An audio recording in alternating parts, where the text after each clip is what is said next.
Realize that the least risk investment that you think from volatility is the least risk investment, which is cash, is the worst investment over a period of time. And you could judge that. Well, I do want to talk about my generation, the millennials. We were really coming of age during the crisis. So how would you advise us to prepare, and I guess, what would you tell our generation? We feel scarred from the crisis. Yeah. First of all, I think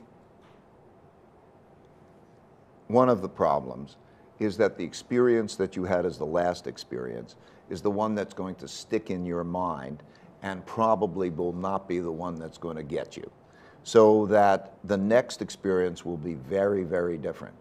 I know my parents went through the Great Depression, and then they missed out on the boom because they were always thinking about that. And so I think that what they need to do is see all of those crises. That's why you can see inflationary ones and see all of those, and once you get that perspective, I would say three things to your generation, okay? Three recommendations. The first recommendation is to think about your savings and how much money do you have for savings. And the best way to think about that is to think, how much money do I spend each month, and how much money do I have saved, so that I can, how many months am I going to be okay without that? And to value savings, right? And calculate it, because savings in that is freedom and security, and think about what that is. So that's the first. How much do I have for that? The second thing is, how do I save well? What should I put my saving in?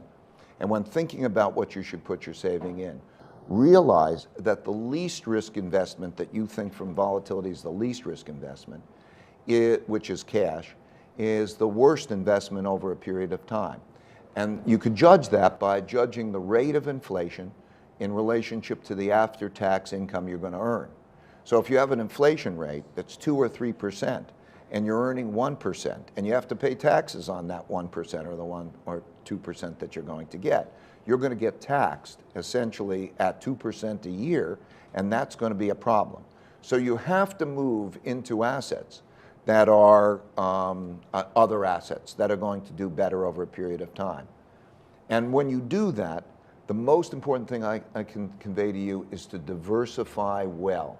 Because I can guarantee you that one of those assets, and you won't be able to pick the right one, will be disastrous in your lifetime. That you will lose half of that savings if you're in the wrong one, and you won't know what the right one is. And so pick different countries, pick different asset classes, and I could probably take too long explaining how you might do that. But so that would be the second thing to learn. First thing is think about how to save. Be cautious about debt. When you're thinking about debt, think about, is that debt going to help my savings, or is it going to produce an income? Sometimes debt, like buying a house or buying an apartment or buying an asset, it produces forced savings. Forced savings is a good thing. Or if you're taking on debt and you're thinking, am I going to have that debt in an asset? That asset better produce more income than the cost of your debt. If you're using debt for consumption, that's not a good thing to do. Okay, you're giving up that safety. So number one is think about how much you save and think about whether that should be how you borrow. Number two, make sure that you think about the diversification of that, not in cash. And number three, do the opposite of what your instincts are. If you're going to play the game, it has to be the opposite of what your instincts and the crowd says, because the market reflects the crowd. So you want to buy when no one wants to buy, and you want to sell when no one wants to sell, right? Right. So, and that's emotionally difficult, and probably you're not going to play that game well, because it takes a lot of resources to play the game.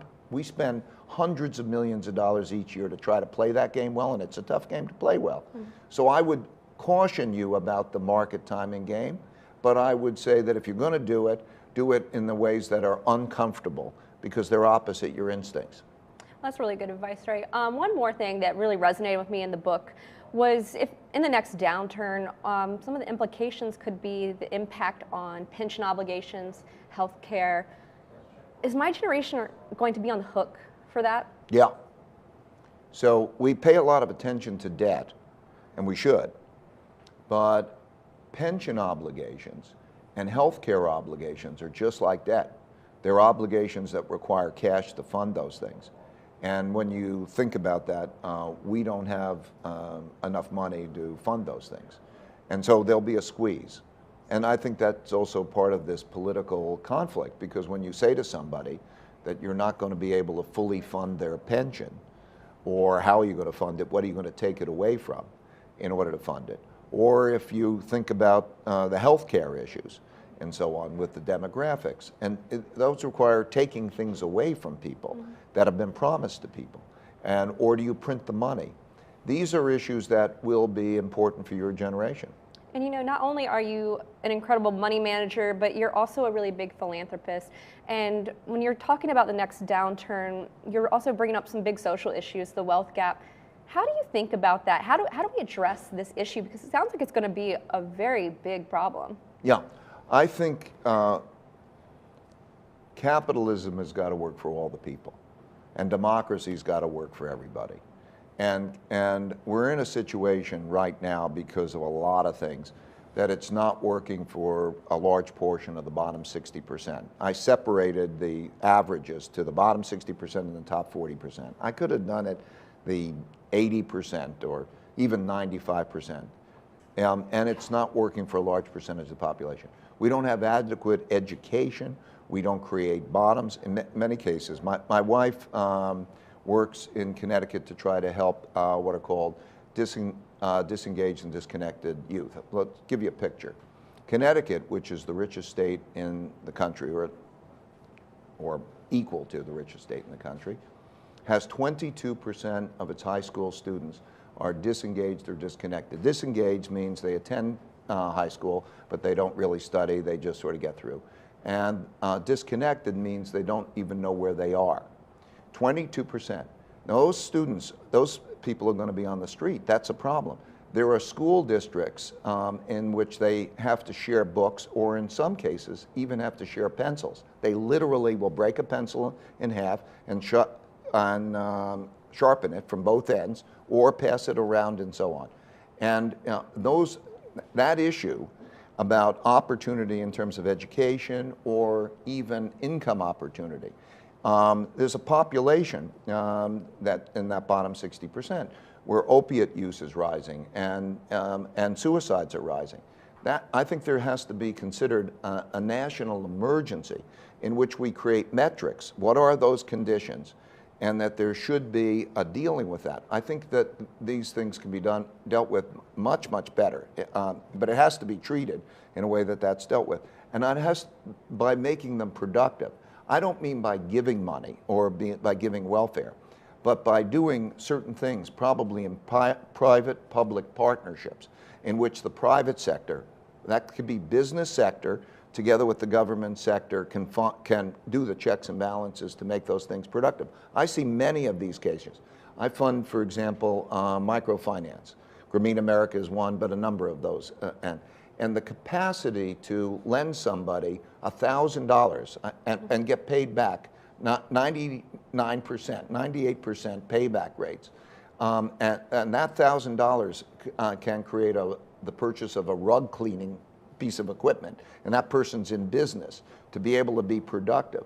Those kinds of things need to be thought about, because if we don't have capitalism working for the majority of people, it's going to be threatened. And the same thing is democracy. The democracy is based on the notion of compromise to be able to bring people together and so on. I think if we have too much fragmentation, I think that these are the biggest risks. I think debt crises can be managed, but when you get into bad situations, as a basic principle, if you have rich and poor living together, and they have to decide how they're going to spend a budget, how they divide a pie, and you have an economic downturn, you're probably going to have a conflict. And I think that has to be dealt with.